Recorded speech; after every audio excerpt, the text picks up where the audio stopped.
போன இஃப்தார் நிகழ்ச்சிக்கு வந்திருக்காங்க. அந்த இடத்துல பேசுறதுக்காக அவங்களுக்கு அழைக்கப்பட்டோம். நேரம் இல்லாதனால 2 நிமிஷத்தில் பேச முடிச்சு போயிருக்காங்க. அல்ஹம்துலில்லாஹ் இன்னைக்கு ஒவ்வொரு இரவும் அல்ஹம்துலில்லாஹ் நம்முடைய உலமாக்கள் சிறப்பான முறையில் உரை நிகழ்த்துறாங்க. இன்னைக்கு கொஞ்ச நேரம் நம்முடைய மரியாதைக்குரிய அண்ணன் ஈவஸ் ஹாஜி ஹைதர் அவங்க வந்திருக்காங்க. கொஞ்ச நேரம் நம்ம முன்னாடி உரையாற்றுவாங்க. அல்ஹம்துலில்லாஹ் இதை கொண்டு நம்ம வாழ்க்கையில் மிக உயர்ந்த அந்தஸ்து அடையக்கூடிய அளவில் அல்ஹம்துலில்லாஹ் அடிக்கடி நம்ம சொல்லுவோம், இயற்றலும் காத்தலும் இயற்றலும் ஈட்டலும் ஈயற்றலும் ஈட்டலும் காத்தலும் காத்தவத்தலும் வல்லதரசு. அதுக்கு ஒரு நல்ல உதாரண புருஷராக இருந்திருக்காங்க. இதுதான் இஸ்லாம் சொல்லுது.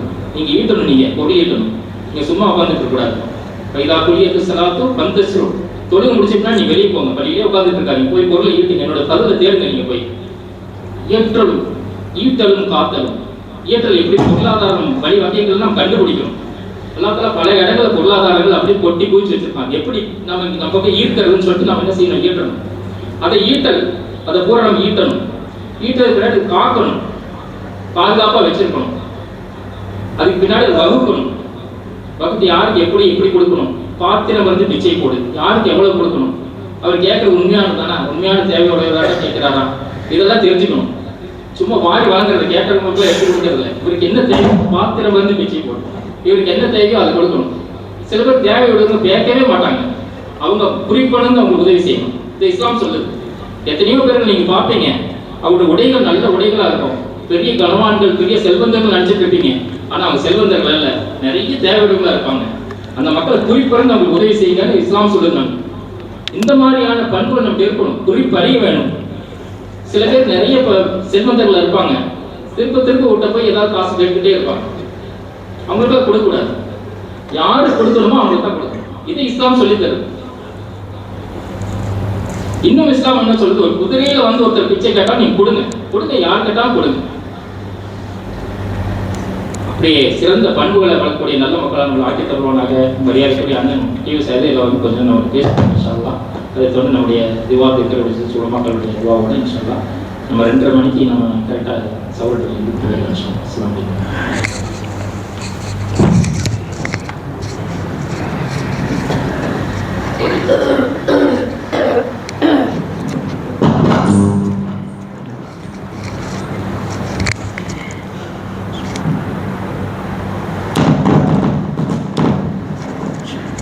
அல்ஹம்துலில்லாஹ் நஹ்மதுஹு நஸ்தஈனுஹு வ நஸ்தக்ஃபிருஹு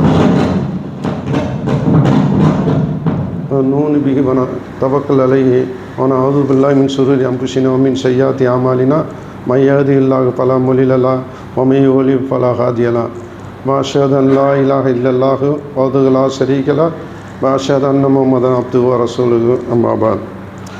फ़क़द क़ाल अल्लाहु तआला फ़ी महकमिन तंज़ील अलीम अल फ़ुरक़ानिल मजीद अऊज़ु बिल्लाहि मिनश शैतानिर रजीम बिस्मिल्लाहिर रहमानिर रहीम अलिफ़ लाम मीम ज़ालिकल किताबु ला रैब फ़ीहि हुदल लिल मुत्तक़ीन अल्लज़ीना युमिनूना बिल ग़ैब व युक़ीमूना सलात व मिम्मा रज़क़नाहुम युनफ़िक़ून वल्लज़ीना बिमा उनज़िला इलैका व मा उनज़िला मिन क़ब्लिका व बिल आख़िरति हुम युक़िनून उलाइका अला हुदम मिन रब्बिहिम व उलाइका हुमुल मुफ़्लिहून इन्नल्लज़ीना कफ़रू सवाउन अलैहिम अअन्ज़रतहुम अम लम तुन्ज़िरहुम ला युमिनून कदमल्लाहु अला क़ुलूबिहिम व अला समीइहिम व अला अब्सारिहिम किसावतुन व लहुम अज़ाबुन अलीम। क़ाल रसूल सल्लल्लाहु अलैहि वसल्लम इन्न खैर किताबिल्लाह व खैर मुहम्मद सल्लल्लाहु अलैहि वसल्लम व कुल्लु मुक़्तसदिन बिदअत व कुल्लु बिदअतिन ललाला व कुल्लु ललालतिन फिन्नार। அல்லாஹ்வின் நல்லடியார்களே, அன்பு சகோதர சகோதரிகளே, உங்கள் அனைவருக்கும் ஏக இறைவனின் சாந்தி சமாதானம் உண்டாகட்டுமாக. இந்த நல்நாளில் கடைசி 10 நோன்பு கடைசி 10ல் நம்ம இங்கே கூடியிருக்கிறோம். இந்த மிஸ்கு அமைப்பு வந்து கடைசி 10 நாள் நிறைய செஞ்சுக்கிட்டு இருக்கிறாங்க. மாதம் ஃபுல்லாக செஞ்சுட்டு இருக்கிறாங்க, வருஷம் ஃபுல்லாக செஞ்சுட்டு இருக்கிறாங்க. இந்த எம்ஏ ஹைதர் குரூப் மூலமாக, டிவிஎஸ் குரூப் மூலமாக என்னால் முடிஞ்சதை இந்த மிஸ்குக்கு நான் செய்ய முடிகிறது. இப்போ முனீர் பாய் சொல்கிற மாதிரி கொடுக்கணும், நிறைய கொடுக்கணும் ஆசை இருக்குது. ஆனால் என்னுடைய கைக்கு என்னால் எவ்வளோ கொடுக்க முடியுமோ அதுதான் நான் கொடுக்க முடியும். நிறைய பேர் பணம் வச்சுருக்கிறாங்க, நிறைய பேர் பாக்கெட்டில் மணி இருக்குது, ஆனால் மனசுலேருந்து அந்த பக்கத்தில் இருக்கிற இதயத்திலேருந்து அவங்களுடைய அந்த கொடுக்க மனசு இல்லாமல் தடுக்கப்படுகிறது. நம்ம இந்த உலகத்தில் எதுக்காக பிறந்தோம், எதுக்காக வாழ்ந்து கொண்டிருக்கிறோம், நாம் என்னத்தை கொண்டுட்டு போக போகிறோம், இதுதான் என்னுடைய சப்ஜெக்ட்.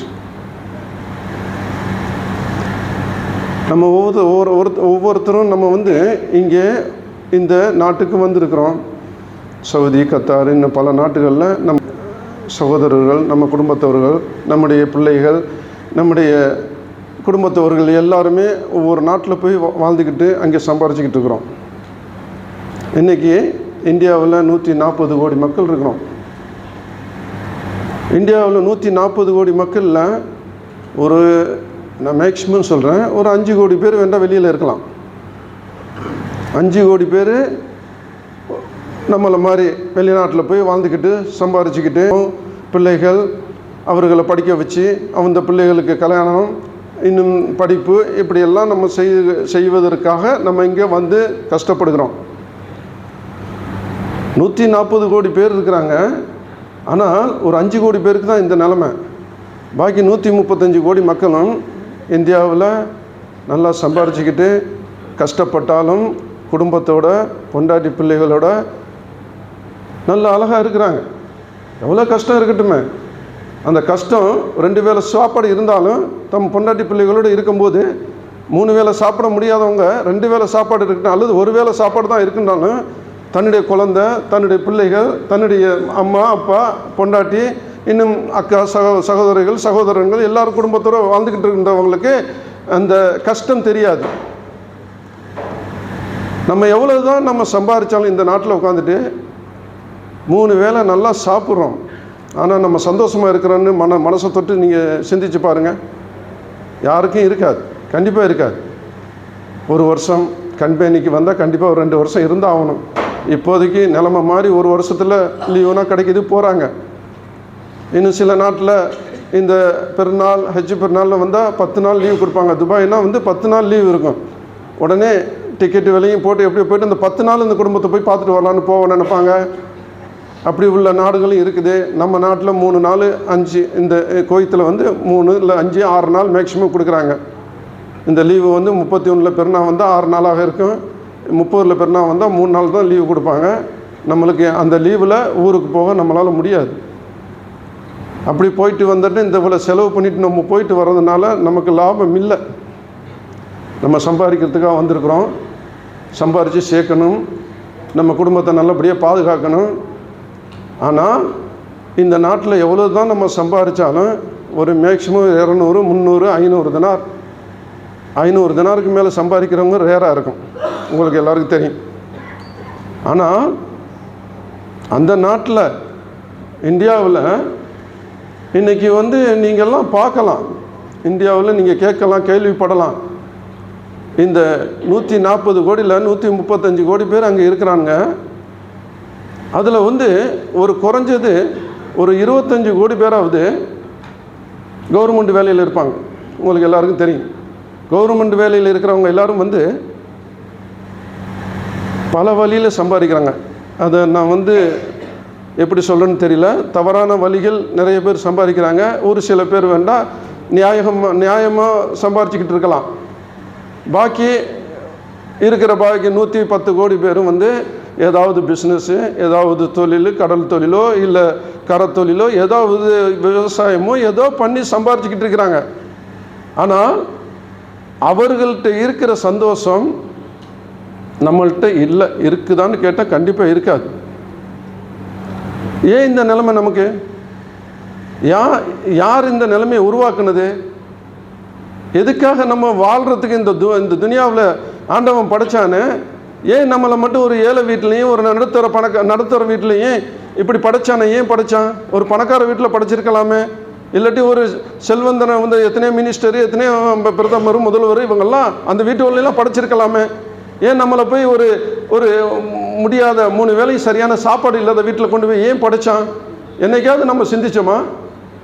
அந்த இறைவன் நம்மளை இந்த இடத்துல ஒரு 3 வேளை சாப்பாடோ ரொம்ப கஷ்டப்படுற குடும்பத்தில் பிறக்க வைக்கிறானே, அது யார் தப்பு? நம்ம தப்பா இல்லை இறைவன்ற தப்பா? யோசிச்சு பாருங்க. நம்மளுடைய ஒவ்வொரு நாளும் சிலவங்க இங்கே நல்லா சம்பாதிக்கலாம், நல்லா ஜாலியாக இருக்கலாம், ஃப்ரெண்டோடு இருக்கலாம், நண்பர்களோடு இருக்கிறிய, எல்லாரும் வந்து இருக்கிறிய, நான் இல்லைங்கள. ஆனால் எவ்வளவு தான் சந்தோஷமாக இருந்தாலும் நம்முடைய குடும்பத்தோடு இல்லைன்னு சொன்னால் அது சந்தோஷமே அல்ல. நம்ம படிச்சுக்கிறோம், நிறைய பார்க்குறோம், நான் நிறைய அனுபவிச்சிருக்கிறேன், பார்த்துருக்குறேன். இன்றைக்கி ஒரு சாதாரண ஒரு டிகிரியாக இருக்கட்டும், பிகாமாக இருக்கட்டும், இல்லை பிபிஏ இருக்கட்டும், இல்லை பிஎஸ்சி, ஏதாவது ஒரு இது சின்ன டிகிரி, இல்லாட்டி அடுத்தது மேலே போனால் எம்பிஏ, எம்காம், இல்லாட்டி ஒரு நல்ல ஒரு நல்ல படிப்பு படிச்சுட்டு இன்ஜினியராக படிச்சுட்டு வர்றாங்க. ஆனால் அவர்கள் எல்லாம் இங்கே வந்து நல்லபடியாக இருக்கிறாங்கன்னு நீங்கள் நினைக்கிறீங்களா? எத்தனை பேர்ட்ட நான் சொல்லியிருக்கிறேன், தன்னுடைய பிள்ளையை படிக்க வைக்கிறீங்க, ரொம்ப சந்தோஷம். ஆனால் படிச்சுட்டு தயவுசெய்து இந்த நாட்டுக்கு கொண்டு வரதோட இந்தியாவில் ஏதாவது வேலை கிடைக்குமான்னு பாருங்கள், ட்ரை பண்ணுங்கள். ஏன்னா ஒரு காலத்தில் வந்து ரொம்ப கஷ்டப்பட்டோம், அப்போ வேலைன்னா கிடைக்கிறது ரொம்ப கஷ்டமாக இருந்தது, குதிரை கொம்பாக இருந்துச்சு. இன்றைக்கி அப்படி இல்லை. இந்தியாவில் நமக்கு ஒரு 3%, 3.5% ஒதுக்கி இருக்கிறாங்க. அந்த 3% நம்முடைய படிப்பு இருந்தாலும் அந்த படிப்பில் நம்ம வந்து வெளிநாட்டை தான் மோகம் கொண்டு இருக்கிறோமே தவிர இந்தியாவில் உள்ள கவர்மெண்ட் வேலையில் போகிறதுக்கு யோசிக்கிறோம், முயற்சியும் பண்ணுறது கிடையாது. இன்றைக்கி நம்முடைய இந்தியாவில் நம்முடைய தமிழ்நாட்டையும் எடுத்துக்கிறோங்க, மற்ற ஸ்டேட்னால் இன்னும் நல்லா போயிட்டுருக்குது. ஆனால் தமிழ்நாடு மட்டும்தான் ரொம்ப மோசமான நிலைமையில் இருக்கிறது. காரணம், படிப்பில் எடுத்துக்கிட்டீங்கன்னு சொன்னால் பெண்களை வந்து படிக்க வைக்க முடியலை. ஏன்னா கோ எஜுகேஷன், ஆணோட பெண்ணோட சேர்ந்து படிக்க முடியலை. நம்ம பிள்ளைகள் என்ன நிலைமை ஆகும்னு சொல்லிட்டு பெண் பிள்ளைகளை படிக்க வைக்கிறது ரொம்ப பயப்படுறோம். நாங்கள் வரும்போது ஒரு 25 வருஷத்துக்கு முன்னே வரும்போது தனியாக ஒரு பள்ளிக்கூடம், நம்ம ஒரு டிகிரி படிக்க வைக்கிறதுக்கு பிள்ளையை கொண்டு ஒரு 12ஆவதுக்கு மேலே கொண்டு சேர்க்குறேன்னா யோசிக்க வேண்டியா இருந்துச்சு, முடியலை. ஆனால் இன்றைக்கி அப்படி இல்லை சூழ்நிலை. எல்லா சூழ்நிலையும் எங்களை போல் இங்கே இருக்கிறாங்க, அவர்களும் சேர்ந்து தான் நான் சொல்கிறேன், நான் மட்டும் நான் சொல்லலை. எங்களை போல் நிறைய பேர் வந்து நம்ம பிள்ளைகள், பொம்பளை பிள்ளைகளும் படிக்கணும், நம்முடைய பிள்ளைகள், ஆம்பளை பிள்ளைகளும் நல்லா படிக்கணும், ஏதாவது கவர்மெண்ட் ஒர்க்கில் சேர்த்து விடணும்.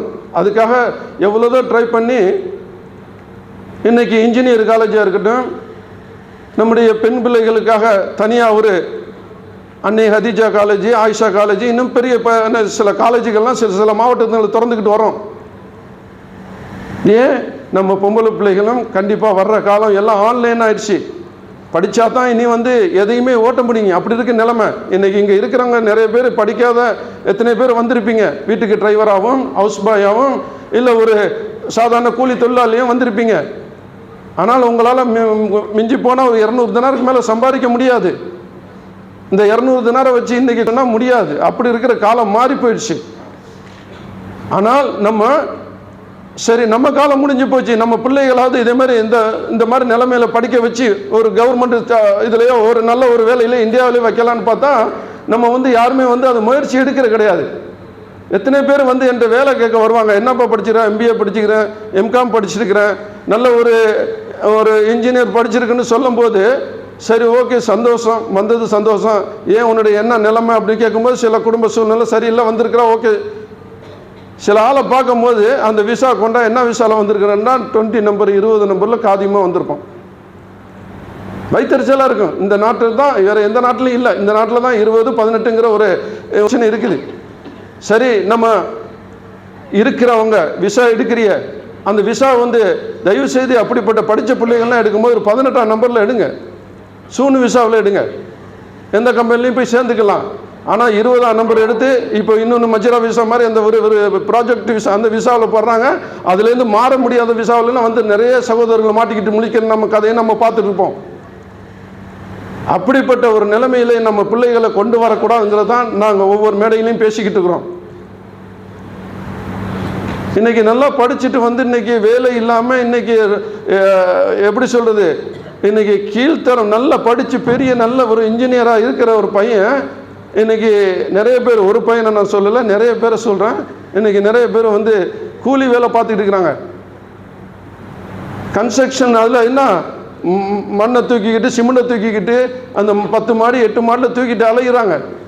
அந்த பையனுங்கள்லாம் கேட்கும்போது நான் என்ன படிச்சிருக்கிறப்பா, ஏன்ப்பா இவ்வளோ கஷ்டப்படுறேன்டா, என்ன செய்கிறது, எனக்கு விசா எடுத்தவங்க 20ஆம் நம்பர் காதிமி விசா எடுத்துட்டாங்க, எந்த கம்பெனிலையும் வேலை கொடுக்க மாட்றாங்க, என்னை வந்து இந்த நிலைமைக்கு ஆளாக்குனது அவன் அல்ல.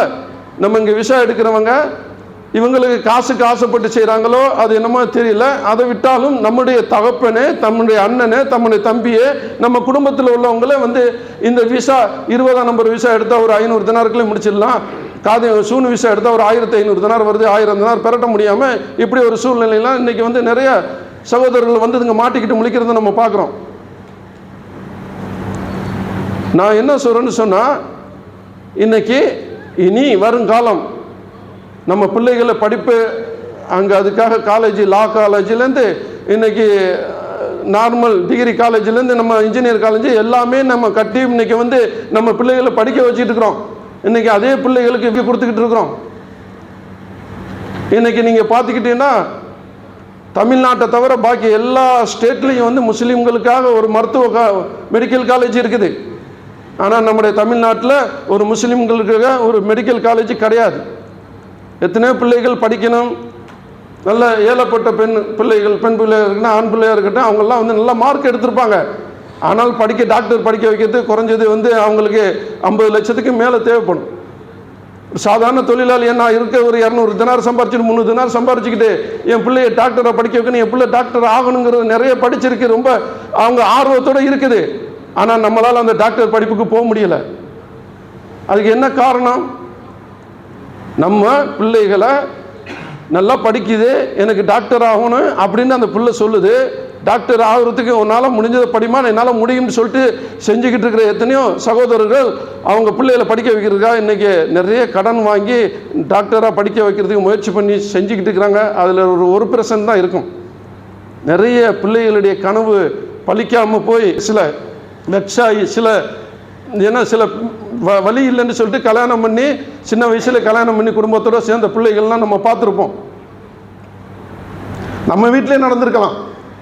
12வது படித்து அப்புறம் ஒரு டாக்டருக்கு படிக்கிறதுக்கு ஒரு மேலே போகிறதுக்கு நம்மளால் காசு இல்லை, தயவுசெய்து எதுவும் நினச்சிக்காதாமா, இன்னைக்கு என்னால் படிக்க வைக்க முடியலைன்னு சொல்லிவிட்டு எத்தனையோ கனவுகளை அழிச்சிக்கிட்டு இருக்கிறோம். நம்ம வீட்டில் நடக்கும், இங்கே இருக்கிற எத்தனையோ வீட்டில் இது நடக்கும். நான் சொல்கிறதெல்லாம் வந்து ஏதோ ஒரு வீட்டில் நடந்துக்கிட்டு இருக்கோம். சில வீட்டில் வட்டிக்கு வாங்கி எப்படியா பிள்ளைகளை படிக்க வச்சு எப்படியா ஒரு டிகிரியை வாங்கி எப்படியா நம்ம பிள்ளைய நல்லா இருக்கும், நாளைக்கு நம்ம பிள்ளை நம்மளுக்கு சம்பாரித்து கொடுக்கும் அப்படின்னு சொல்லி வட்டிக்கு வாங்கி படிக்க வச்சு இன்றைக்கி நிறைய பிள்ளைகள் வந்து படித்ததுக்கு அதுக்கு அர்த்தமே இல்லாமல் சில வேலைகளில் வந்து இங்கே ஜாயிண்ட் ஆகும்போது பார்க்கும்போது ரொம்ப வேதனையாக இருக்குது. இந்தியாவில் நான் எத்தனை பேர் பார்த்துருக்குறேன். நான் ஹரியானாவில் பெரிய ஒரு சூப்பர் மார்க்கெட்டில் உள்ள நுழைஞ்சு பார்த்தேன். அது வந்து ஒன்லி ஏழைகளுக்குன்னா அங்கே அலௌடு கிடையாது. போகும்போது அந்த ஏடிஎம் கார்டை காட்டிட்டு அதில் எவ்வளோ பணம் இருக்குன்னு அதை காட்டிட்டு தான் உள்ளே நுழைய விடுவானுங்க ஹரியானாவில். அந்த இடத்துக்குள்ள உள்ள சரி நம்மளும் போகும்போது என்னடா அப்படி இருக்குன்னு சொல்லிட்டு உள்ளே போய் பார்க்கும்போது எல்லாம் பெரிய பெரிய சொல்ல வேண்டிய இல்லை, எல்லாம் அரசியல் வீட்டு பிள்ளைங்களும் சாமியார் வீட்டு பிள்ளைகளும் இன்னும் எப்படி பெரிய அளவில் சம்பாதிக்கிறாங்கன்னு சொல்றதோட திருடுறாங்க பாருங்க. அதே மாதிரி ஆளுகள் தான் அங்கே போக முடியும். உள்ளே பூந்து பார்த்தா சும்மா சாதாரண ஒரு 5 தினார் சட்டை, ஒரு 10 தினார் சட்டை 100 தினார் 200 தினாருக்கு போட்டு வச்சுருக்கானோ. நான் அப்படி எடுத்து பார்த்துப்பிட்டு அட போயில என்னடா இதுக்கு தான் இந்த கூட்டம் கூடுதான், இது என்ன இதில் இருக்குது எப்படி எனக்கு தெரியல. அந்த சட்டையும் பிடிச்சி பார்க்குறேன், என் சட்டையும் பிடிச்சி பார்க்குறேன், 2 ஒன்றா தான் இருக்குது. ஆனால் நான் வாங்கினது 10 தினார் தான், ஆனால் அங்கே வாங்கினா அது 100 தினார். என்னண்டா நான் இந்த சூப்பர் மார்க்கெட்டில் போய் வாங்கணும்னு சொல்கிறதே ஒரு பெருமையாக இருக்குதுன்னு அங்கே உள்ளவங்க சொல்கிறாங்க. அப்போது நான் நினைப்பேன் இந்த வருவாங்க அப்படி அள்ளி போடுறாங்க, என்ன விலை இருக்க இதுன்னு எதுவுமே பார்க்குற மாதிரி நான் இல்லை. எடுத்து போயிட்டு கவுண்டரில் நின்று எடுக்கும் போது ஒவ்வொருத்தவங்க 10,000 20,000 50,000 1 லட்சம் 2 லட்சம் 5 லட்சம்னு சாமானை வாங்கிட்டு இருக்கிறாங்க. ஆனால் அது என்ன சாமானு பார்த்தா வெளியில் சாதாரண ஒரு கடையெல்லாம் போனாச்சுன்னா அங்கே 5 லட்ச ரூபா வாங்கினீங்க 50,000 கிடைக்கும், 10 மடங்கு கூட. அப்போ அந்த காசு எங்கேருந்து வருது? அந்த காசு எங்கேருந்து வருது யோசிச்சு பாருங்க. அப்போது திருட்டு காசு அங்கே புழங்குது, நல்லா தெரியுது. அப்போ அந்த திருட்டு காசை வந்து யார் செலவு பண்ணுறா? தன்னுடைய பிள்ளைகள் செலவு பண்ணுது. தன்னுடைய பிள்ளைகள் செலவு பண்ணுத. என்னையா அப்பாக்காரவன் வளர்க்குற பிள்ளைகளை என்னடா வாங்கிட்டு வந்திருக்கிறிய, இவ்வளோ சாமானுக்கு 5 லட்ச ரூபாய்க்கு வாங்கிட்டு வந்திருக்கிறிய, இந்த சாமானில் அப்படி என்ன இருக்குன்னு சொல்லிட்டு ஏதாவது செக் பண்ணியிருப்பாங்களா? சான்ஸே இல்லை, பார்க்குறதே கிடையாது. பார்த்தாக்க அந்த பிள்ளை இந்த மாதிரி சாமானை போய் வாங்குறதுக்கு சான்ஸே இல்லை.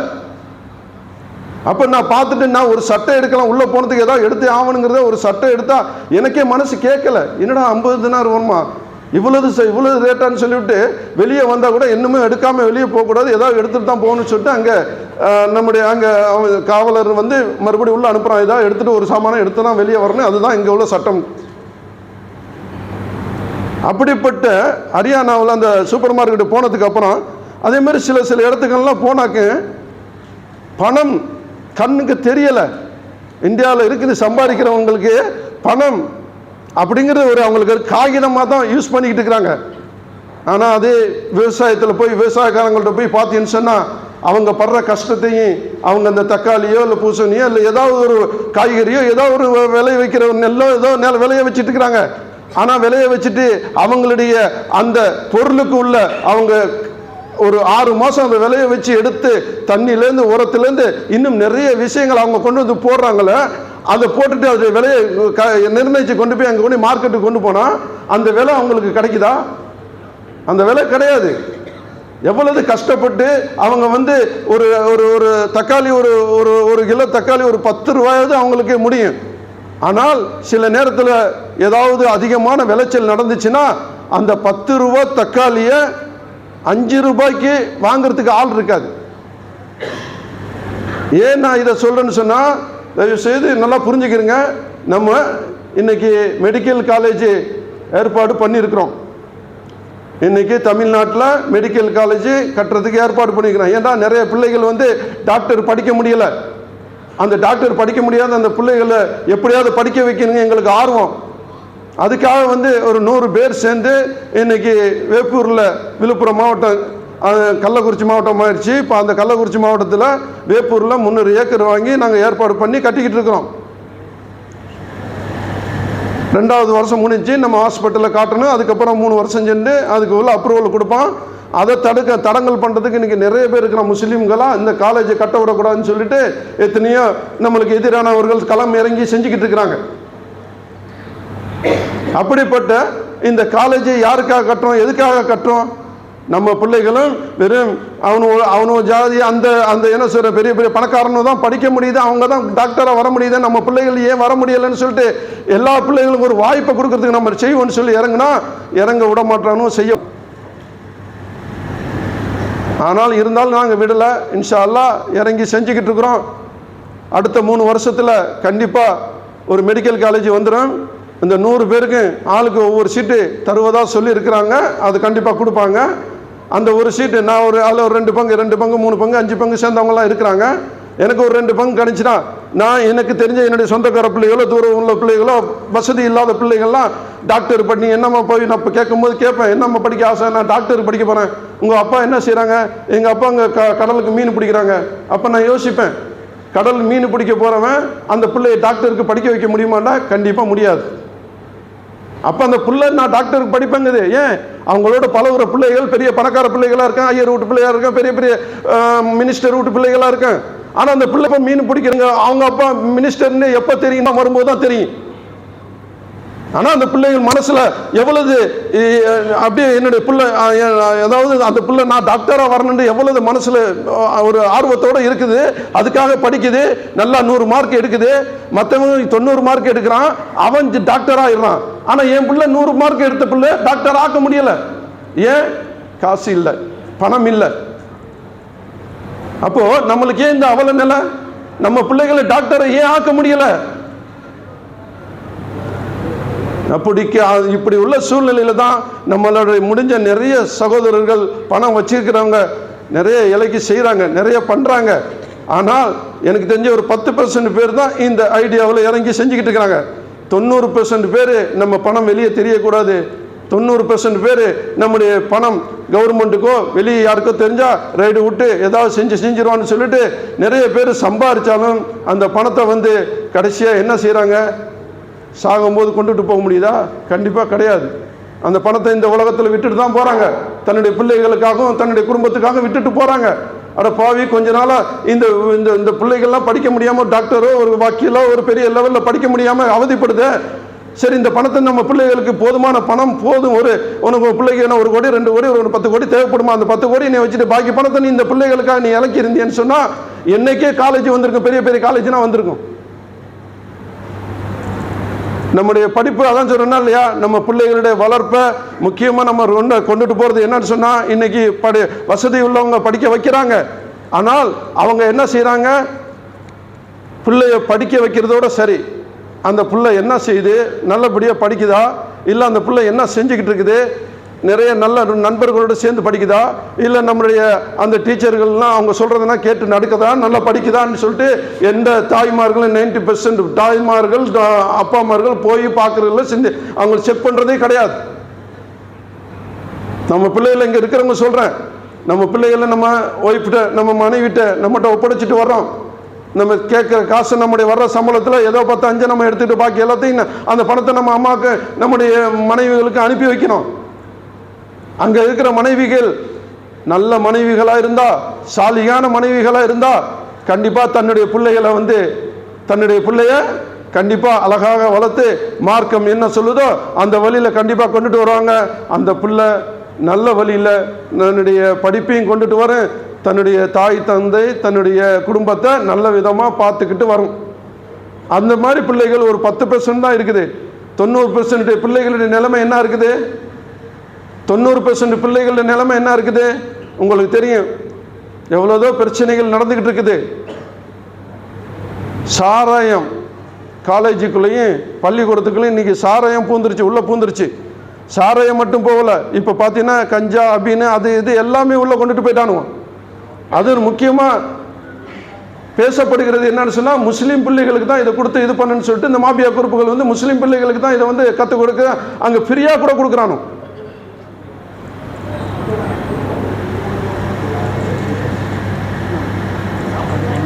அப்படியா?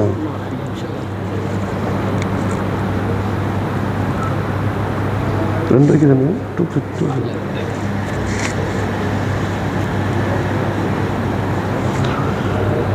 இன்ஷா அல்லாஹ் அதான் சொல்கிறேன்னா இல்லையா, நம்ம பிள்ளைகளுடைய படிப்பு வளர்ப்பு எல்லாமே மார்க்கத்தோடு சேர்ந்து கொண்டுட்டு போனீன்னு சொல்லுங்கண்ணே.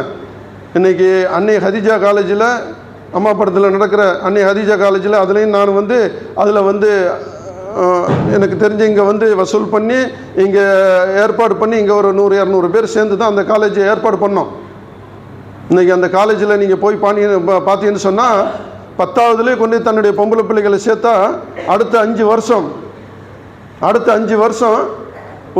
ஒரு ஆலிமா பட்டத்தோட ஒரு பிபிஓ இல்லை பிஎஸ்சியோ ஒரு பிகாமோ ஏதாவது ஒரு பட்டத்தோட வெளியே வரும். 5 வருஷம்.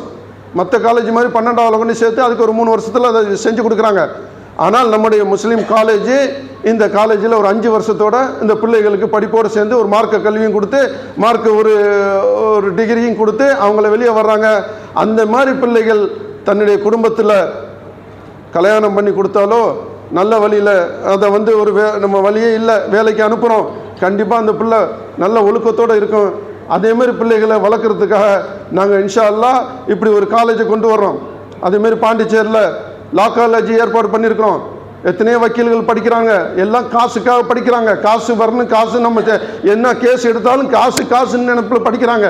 அப்படி உள்ள நிலைமை வராமல் அந்த பையன் 10வது கொண்டு சேர்த்தா அவன் ஒரு 6 வருஷத்தில் அவன் ஒரு நல்ல ஒரு லாயராகவும் அவன் ஒரு மார்க்கப்பட்டுள்ள ஒரு ஆலிமாவும் சேர்ந்து வர்ற மாதிரி ஏற்பாடு பண்ணி அதையும் ஏற்பாடு பண்ணிட்டு இருக்கிறோம். அஸ்லம் காலேஜாக இருக்கட்டும், இன்னும் பல காலேஜுகளை உருவாக்கி கொண்டு இன்ஷா அல்லாஹ் உங்கள் பிள்ளைகளெல்லாம் நல்ல வழியில் மார்க்கப்பட்டோட நீங்கள் படிப்பையும் வெளியே வரணும், டிகிரியோடு வரணும், நம்ம படித்த படிப்போடு வரணும். இவர்களெல்லாம் ஊர்லேயே அங்கேயே ஏதாவது ஒரு வேலையில் சேர்த்துக்கிறங்க. கவர்மெண்ட் வேலை அது எவ்வளவு, அது நம்ம என்ன சொல்கிறது, இன்றைக்கி கவர்மெண்ட் வேலையில் இருக்கிறவங்க நிறைய பேர் இன்றைக்கி ரிட்டையர் ஆகி அவங்க சாகுற வரைக்கும் அவங்க பொண்டாட்டி பிள்ளைகளுக்கு அவங்களுக்கு என்ன சொல்கிற பென்ஷன் கிடச்சிக்கிட்டே இருக்குது. ஆனால் நம்ம எவ்வளோ நாள் இங்கே இருந்தாலும் நம்ம எல்லாத்தையும் விட்டுட்டு போய் ஒன்றுமே இல்லாமல் ஊரில் போய் உட்காரும்போது நம்மளுக்கு ஒரு நாதி ஒரு மதிப்பு இல்லை, ஒன்றுமே இல்லை. அதனால் நம்ம வெளிநாட்டில் நம்முடைய வாழ்க்கையை உருவாக்கி நம்மளுக்கு அழிச்சிக்கிட்டு நம்ம பிள்ளைகளையும் கொண்டு வீணாக்காதீங்கிறது தான் என்னுடைய உங்களுக்கு நான் சொல்கிற முக்கியமான விஷயம். உங்களால் முடியலை, உங்கள் பிள்ளைகள் நல்லா படிச்சிருக்கு, உங்களால் அங்கே வேலை வாங்க தெரியல, வேலையே நீங்கள் கண்டிப்பாக எங்களை கான்டாக்ட் பண்ணுங்கள். உங்கள் பிள்ளைகளுக்கு நீங்கள் ஐஏஎஸ் படித்தாலும் ஐபிஎஸ் படித்தாலும் உங்களுக்கு கலெக்டராகவோ நாங்கள் பெரிய பெரிய இப்போ வேலையில் அமர்த்துறதுக்கு நாங்கள் ரெடியாக இருக்கிறோம், நாங்கள் செஞ்சுக்கிட்டு இருக்கிறோம். இன்ஷா அல்லாஹ் அப்படி ஒரு நிலைமை உங்கள் பிள்ளைகள்லாம் கண்டிப்பாக கொண்டுட்டு வரணுங்கிறது தான் எங்களுடைய ஆசை. நான் சொல்கிறேன், இனி தயவு செய்து நேரம் இல்லை, அதனால சாப்பாடுங்கன்னு முடிச்சுக்கிற சொல்கிறாங்க. நான் அதான் சொல்கிறேன், உங்கள் பிள்ளைகள் வருங்காலத்தில் இந்தியாவை நம்முடைய நாட்டை தவிர எங்கேயும் போகக்கூடாது. இப்படி வெளியே போக தான் நம்மளை வெளியே ஆக்கிக்கிட்டே இருக்கிறானுவோ. இப்போ உன் நாடு இல்லை, இது எங்களுடைய நாடுன்னு சொல்கிறானுவோ. இப்பட்ட நிலைமை வரக்கூடாது. நம்ம நாடு, அதுவும் இந்தியாவும் என் நாடு தான் சொல்லிட்டு அங்கேயே இருந்து நம்ம ஒவ்வொருவரும் நல்ல நல்ல வேலையில் சேர்ந்து இருந்தாக்க நம்மளை விரட்டுறதுக்கு ஆளே இல்லை. இன்னைக்கு போலீஸாக இருக்கட்டும், மிலிட்ரியாக இருக்கட்டும், முக்கியமான பதவிகள்னா நம்ம இல்லவே இல்லை. ஒரு சில 1-2 பேர் வந்தாலும் இன்னைக்கு பார்க்கலாம், பாபர் மசூதி இடிச்ச அந்த 3 நீதிபதியில் ஒரு முஸ்லீம் நீதிபதி ஒரு ஆள், பாக்கி 2 பேர் இந்துக்கள். தீர்ப்பு எங்க ஆகுனுச்சு? சரி, முஸ்லீம் மொத்தம் இருக்கிறான், அவன் நமக்காக தீர்ப்பு சொல்லுவான்னு பார்த்தா அவனுக்கு இன்னைக்கு பிஜேபியில் பதவியை கொடுத்து 3 பேரையும் வாங்கிட்டானோ. அப்போ என்ன? இறைவனுடைய பயம் இல்லை, அல்லாஹ்வுடைய பயம் இல்லை. அவனுக்கு ஒரு பதவியை கொடுத்தப்ப அவன் அந்த தீர்ப்பில் கையெழுத்து போட்டு ஆமாம் இது அவங்களுக்கு தான் சொந்தம்னு சொல்லிட்டு நம்மளை விரட்டி விட்டான். இதே மாதிரி தான் இப்போ நடக்குது. இப்படி ஒரு பிள்ளைகள் நமக்கு தேவையில்லை.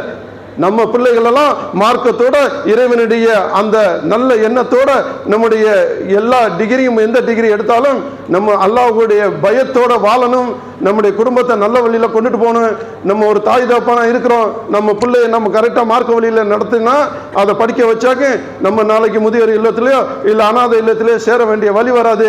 நான் முதியோர் இல்லம், அனாதை இல்லை, இது என்ன நடத்திக்கிட்டு இருக்கிறோம். அங்கே என்ன வர்ற ஒவ்வொரு அந்த பாவப்பட்டவங்களை பார்க்கும்போது ரொம்ப வேதனையாக இருக்குது, ரொம்ப கஷ்டமாக இருக்குது. நான் 5 பிள்ளை ஆம்பளை பிள்ளை பெற்ற என்னை தெருவில் விட்டான்னு சொல்கிறாங்க. நான் 2 பிள்ளை நல்லா படிக்க வச்சு டாக்டராக இருக்கிறான், இதாக இருக்கிறான்னு சொல்லிட்டு அவனும் கவனிக்கிறதில்ல பொண்டாட்டி வந்ததுக்கு அப்புறம். இப்படிப்பட்ட நிலைமை வரக்கூடாது. ஏன்? மார்க்கங்கிற என்னன்னு தெரியல. இந்த மார்க்கத்தை தெரிஞ்சவனா பிள்ளையெல்லாம் நம்ம வளர்த்தன்னு சொன்னா நம்ம நாளைக்கு நல்லா இருக்கலாம். ஒண்ணுமே இல்லைன்னாலும் பரவாயில்ல, அந்த பிள்ளையோட சேர்ந்து நம்ம சொர்க்கம் போகலாம். இன்ஷா அல்லாஹ் இந்த லைலத்துல் கத்ர் இரவுல துஆ செய்யுங்க. நம்ம பிள்ளைகளும் நம்ம குடும்பமும் ஒரு நல்ல ஒரு மார்க்கத்தோட இந்த உலகத்தில் வாழ்ந்துட்டு நம்ம இறந்து போனா கூட நம்ம வாழ்க்கை வாழ்ந்து நம்ம ஜெயிச்சோம்னாலும் அது இந்த உலகத்தில் ஜெயிக்கிறோம். மறு உலகத்துக்கும் போகும்போது ஜன்னத்து கிடைக்கிற மாதிரி நேர்ந்துக்கிறங்க இன்ஷா அல்லாஹ். இந்த உலகத்தில் நம்ம ஒண்ணுமே இல்லை, நம்ம பிச்சைக்காரன், நம்ம கஷ்டப்போம் நிலைமையில வந்துட்டோம்னா பரவாயில்ல, நம்மளுக்கு அங்கே ஒரு சொர்க்கம் இருக்கு.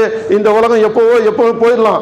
இன்னும் அன்சல்னாஹு ஃபீ லைலத்துல் கத்ர் வமா அத்ராக மா லைலத்துல் கத்ர் லைலத்துல் கத்ர் கைரு மின் அல்ஃப் ஷஹர். 1000 மாதங்களை விட சிறந்தது. ஒரு மனிதன் எத்தனை வருஷம் வாழ போறான்னு நினைக்கிறீங்க? எத்தனை மாசம் வாழ போறான்னு நீங்க நினைக்கிறீங்க? ஒரு 50 வருஷமா, ஒரு 600 மாசம் இருப்போமா, இல்ல ஒரு 60 வருஷம் வாழ போறோமா, 720 மாசம் இருக்க போறோமா, இல்ல ஒரு 70 வயசு ரசூல் சொன்ன மாதிரி 60 to 70, இதுதான் நம்முடைய உம்மத்துகளுடைய வாழ்க்கை. அவங்களுடைய வயசு அதான். ஒரு 840 வருஷம் வாழ போறோமா, இல்லாட்டி ஒரு அதுக்கு மேல ஒரு 10 வருஷம் 80 வருஷம் வாழ போறோம், 960 வருஷம். அதை விட மீறி இந்த ஒரு இரவுல 1000 மாதங்களோட சிறந்த ஒரு பெரிய ஒரு நல்ல ஒரு நம்ம பாக்கியத்தர் ஒரு நல்ல ஒரு அருளை நம்ம கையில கொடுக்க போறோம். இந்த 10 நாளும் உங்களால முடிஞ்சது எவ்வளவு அல்லாஹ்வை அவனுக்காக பணிஞ்சு நீங்க எதை செஞ்சு இந்த ஒரு இரவை விட்டுறாம பிடிங்க. இதுல லைலத்துல் கத்ர் இரவு 27 சொல்லிட்டு 27 மட்டும் பார்க்கலாம். பள்ளி நிறைஞ்சிருக்கு, எல்லாம் இருக்கும். அப்படி ஒரு நியதியே இல்லை. 27 தான் கிடையாது. நல்லா தெரிஞ்சுக்கிறீங்க. ரசூல் ஸல்லல்லாஹு அலைஹி வஸல்லம் வரும்போது மறந்துட்டாங்க. 21 சொல்றாங்க. 10 நான் மறந்துட்டேன் சொன்னதை, அல்லாஹ் எனக்கு சொன்னதை கரெக்ட் நான் மறந்துட்டேன். கடைசி 10 இரவுல எடுத்துக்கிறேங்கன்னு சொல்றாங்க. சரி, கடைசி 10 இரவு என்ன இரவு, எந்த இரவுன்னு கேட்கும்போது அது ஒத்தப்பட இரவுன்னு சொல்றாங்க. சரி, ஒத்தப்பட இரவு. அந்த ஒத்தப்பட இரவுன்னா அப்ப நம்மளுக்கு இன்னைக்கு 22, இந்தியாவில் 21. யாருடைய ஒத்தப்பட? அவங்களுடைய ஒத்தப்படவா இல்லை நம்மளோட ஒத்தப்படையா? அதனால அங்கேயும் நம்மளுக்கு சந்தேகம் இருக்குது. அதனால கடைசி 10 நாளும் எந்த ஒத்தப்படையோ எந்த ரெட்டப்படையோ அதை பத்தி நம்மளுக்கு தேவையில்லை. கடைசி 10 நாள் வரைக்கும் நீங்கள் இருந்து அல்லாஹ்வுடைய அருளை பெறுறதுக்கு நீங்க முயற்சி பண்ணுங்க. இன்ஷா அல்லாஹ் இந்த கேட்டிக்கு அவங்க இந்த மிஸ்குடைய அவங்க இந்த இந்த இந்த இந்த உங்களுக்காக செய்கிற அவங்களுக்கு எல்லாருக்கும் அல்லாஹ் தாலா சொர்க்கத்தை கொடுத்து உங்களுக்கும் நல்ல ஒரு இது பண்ணி நீங்க துவா செய்யுங்க. இந்த துவா செய்ய போறாங்க. அந்த துவால என்னை இணைச்சிக்கிறங்க. இன்ஷா அல்லாஹ் உங்களால் என்னால் முடிஞ்சது. நான் என்னுடைய ஊர்ல இருந்து நான் பணத்தை கொண்டு வந்து நாங்கள் கொட்டல. நான் இங்கே சம்பாதிச்சது எல்லாம் என்னுடைய கார்கோவிலையும் என்னுடைய டிராவல்ஸ்லையும் இப்போ உமரா செஞ்சுட்டு இருக்கிறேன், ஹோட்டல் வச்சிருக்கிறேன். இப்படிப்பட்ட சின்ன பிஸ்னஸ்ல தான் நான் எடுத்து உங்களுக்கு நான் செஞ்சுட்டு இருக்கிறேன். 10,500 நம்ம ரசாதிக்கு தெரியும். 10,000 நம்முடைய கம்பெனியுடைய வளர்ச்சியில் இருக்கிறார். அவரும் 10,500 சாப்பாடு இந்த மாசத்துல கொடுக்க. போன வருஷம் 7,500 சாப்பாடு கொடுத்தேன்.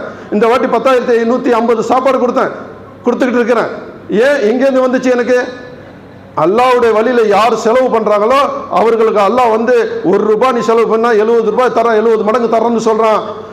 இறைக்கிற கிணறு தான் ஊருன்னு சொல்கிறான். அதேமாரி நீங்கள் எல்லாரும் உங்கள்கிட்ட என்ன இருக்கோ இல்லையோ உங்களால் முடிஞ்சதை இன்ஷா அல்லாஹ் இந்த கேட்டிக்கு செஞ்சு இன்ஷா அல்லாஹ் நல்ல ஒரு அருளை பெருமடி கேட்டுக்கொண்டு சாரி கேட்டிக்கிட்டு வருது. ஏன்னா 2 பள்ளிக்கு நான் போயிட்டுருப்பேன், அங்கேயும் போயிட்டுருப்பேன், அதனால கேட்டிக்கிட்டு வருது. மிஸ்க்கு நான் இது பண்ணிக்கிறேங்க. நான் எல்லா பள்ளிக்கு போவேன், எல்லா இடத்துக்கும். நேற்று ஐஐசியில் அங்கே பேசிட்டு ஸ்ரீலங்கா பள்ளியில் இன்ஷா அல்லாஹ் எல்லா பள்ளிக்கும் நான் வந்து உணவு கொடுத்துக்கிட்டு இருக்கிறேன். நீங்களும் இந்த பள்ளிக்கு இந்த குரூப்புக்கு இந்த மிஸ்குடைய இதுக்கு நீங்கள் உங்களால் முடிஞ்ச உதவிகளை செய்து நீங்கள் அருளை தேடிக்கிறங்க. வாகிருதவன் அல்ஹம்துலில்லாஹி ரப்பில் ஆலமீன். அஸ்ஸலாமு அலைக்கும் வரஹ்மத்துல்லாஹி வபரகாத்துஹு.